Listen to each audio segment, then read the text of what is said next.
Welcome back to Alternative Authority Content, and in this video we are going to be discussing creating live video as your authoritative content. And this is just another way of you being able to use the video medium in order to communicate valuable information to your subscribers, the valuable information to your followers, your tribe, or anyone else that will eventually become your buyer.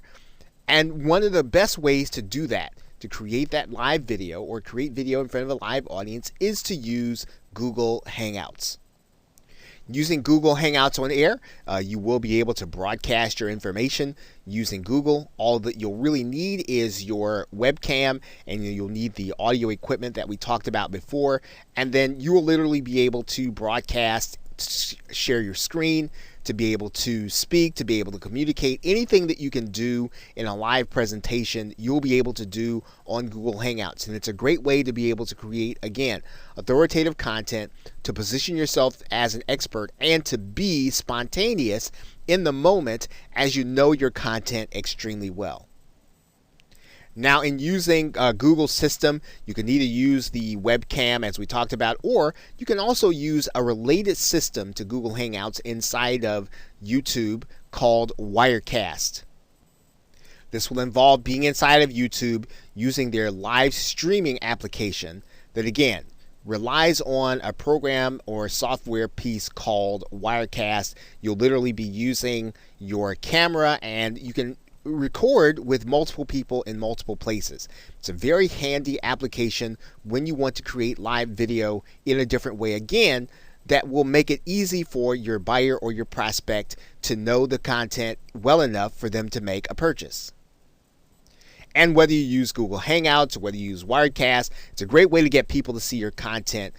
And especially when you book an expert guest, this is a way for you to be able to display the activity of your guest as well as yourself, and you'll be able to literally display your interaction with each other. And this is a powerful way, once again, to be able to prove your expert status. Now, what's important when you use Google Hangouts is to make sure that you understand the logistics of the dashboard or the Google Hangouts Studio ahead of time. Now, it's obviously beyond the scope of this course to be able to give you an extended tutorial on the inside of the Google Hangouts dashboard, but you will want to make sure that you familiarize yourself with it before you go live and before you start recording with a live guest, or before you start recording before a live audience. So make sure that you are exercised, make sure that you are well versed in the way to use the dashboard. Okay, so with that, thanks, and I will see you in another video. Welcome back to Alternative Authority Content. And in this video, we are going to be discussing the most important aspect of really converting that content into prospects and buyers, and that is collecting contact information. Now, regardless of what form of content you choose to use, even if you choose to use your blog content, primarily written content, video content, or audio content, you want to make sure that you are collecting names and email addresses of people who come in contact with your content. Now, in order to do this, you'll need to have your own autoresponder service like Aweber or GetResponse. Aweber starts with a 30-day trial, which you can sign up for and get started with your autoresponder. Pretty much the same thing is going to be true with GetResponse. You can try it for free. And what you want to do is to go in and set up a list and a form. This is going to be fairly easy to do inside of GetResponse. You're just going to go and create a form here.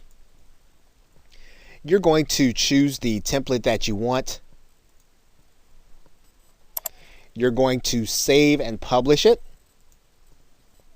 And then you're going to grab the HTML code, copy it, and then you're going to add it to your website. Of course, you want to have that page on your website set up with that form so that people can submit their names and email addresses. And when you do that, you want to have that form every place where your visitors are going to see your content. So on every blog page, on every post, a link to it in every video, a link to it at every point at which you have audio, every place where you have content. You want to make sure that people can find a link to the page where they can sign up and put their name and email address in there so that they can become part of your mailing list.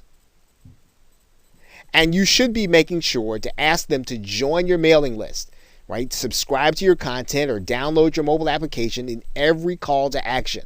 At the end of every show, at the end of every webinar, make sure to give them the opportunity and even some incentive. If you need to promise them some kind of free report or even something that is relevant to the broadcast, you want to make sure that you give them a great reason to run over to your form and then sign up so that they can make sure that they don't miss what it is that you are giving them. This is going to be important because when you're putting out your content, you're really creating it in order to get people into your marketing funnel. And if you choose not to collect their names and email addresses, then your content, while it might be great, won't have the desired effect that you want it to have. So collecting contact information is probably one of the most important things that you're going to be doing as you create alternative content. So with that, thanks, and I will see you in another video. Welcome back to Alternative Authority Content, and in this video, we are going to discuss creating information products as your authority content. Now, it's typically assumed that content must be given away in the form of a blog or in the form of a video or even in the form of a podcast in order to attract an audience that will eventually buy your products or service.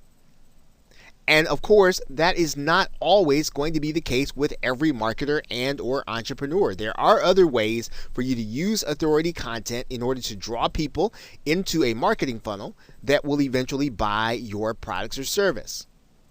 Now, some marketers choose to sell their expertise in the form of information products.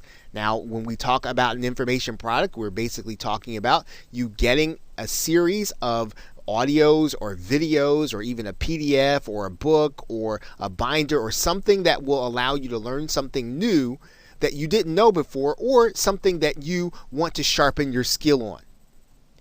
Now, the same PDFs, the same MP3s that we've been talking about, the same MP4s that we've been talking about, or even PDFs that we've been talking about with respect to the content creation process can be bundled together with similar themed content and then subsequently sold.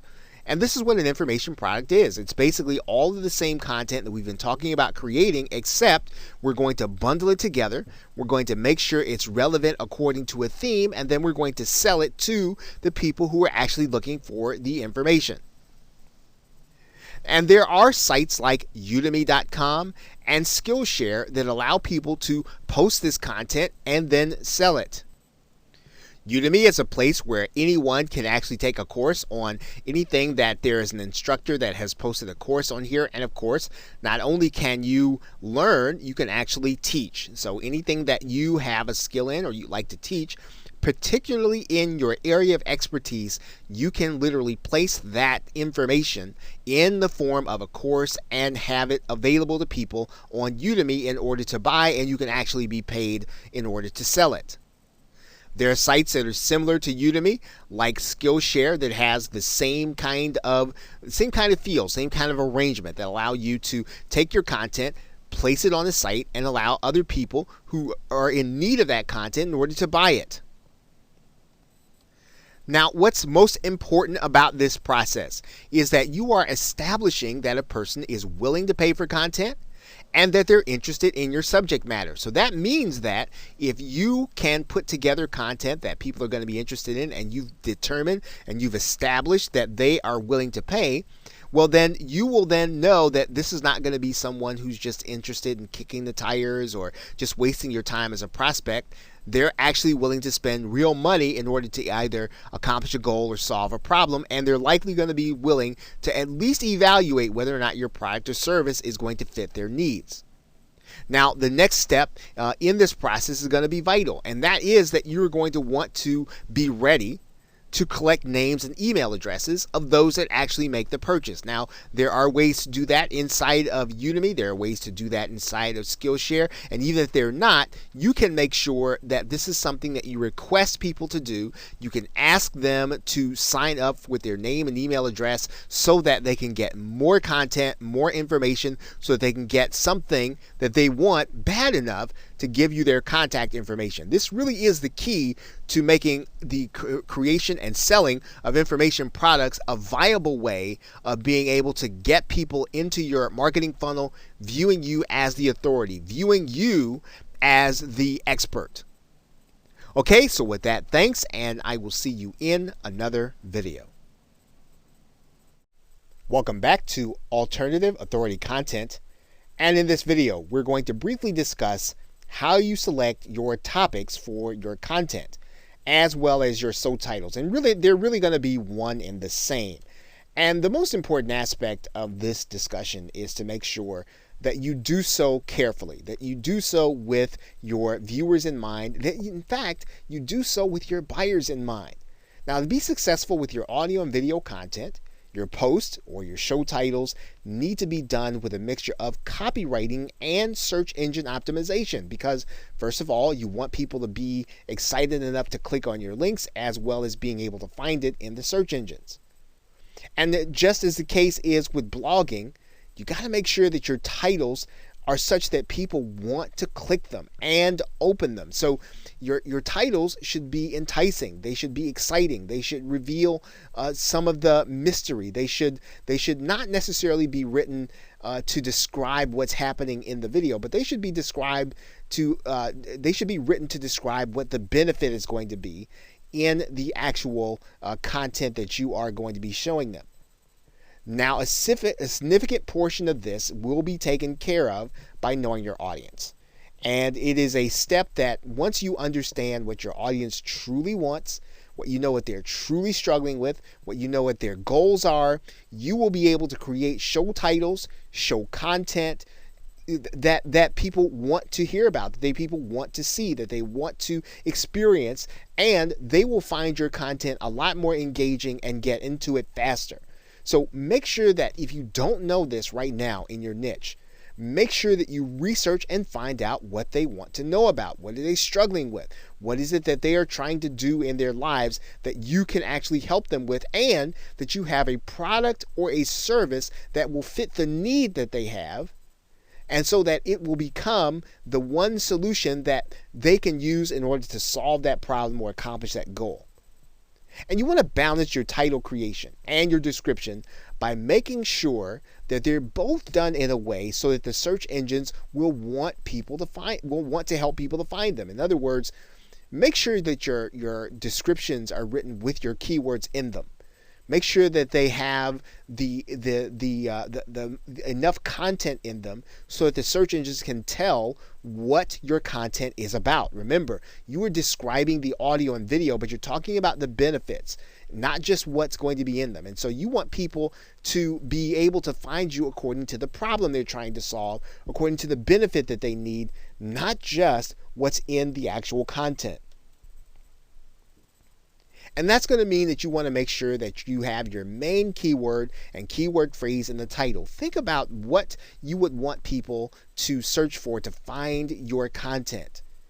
And what kinds of keywords are the people who will buy your product? What kinds of keywords are they using to search for things? Those are the things that you want to create your content about. You want to create your content about the things that people who have the concerns that your customers and prospects have, that they can have them answered by your content. Those keywords, tags, and descriptions are going to be important because that is what you will want your buyer to use in order to find you. So those keywords, make sure that you do extensive research on them, make sure that they lead to the buyers and prospects that you want, and then make sure that they are in your titles, descriptions, your tags, and everything else that you can use to indicate what your video is about. Okay, so with that, thanks, and I will see you in another video.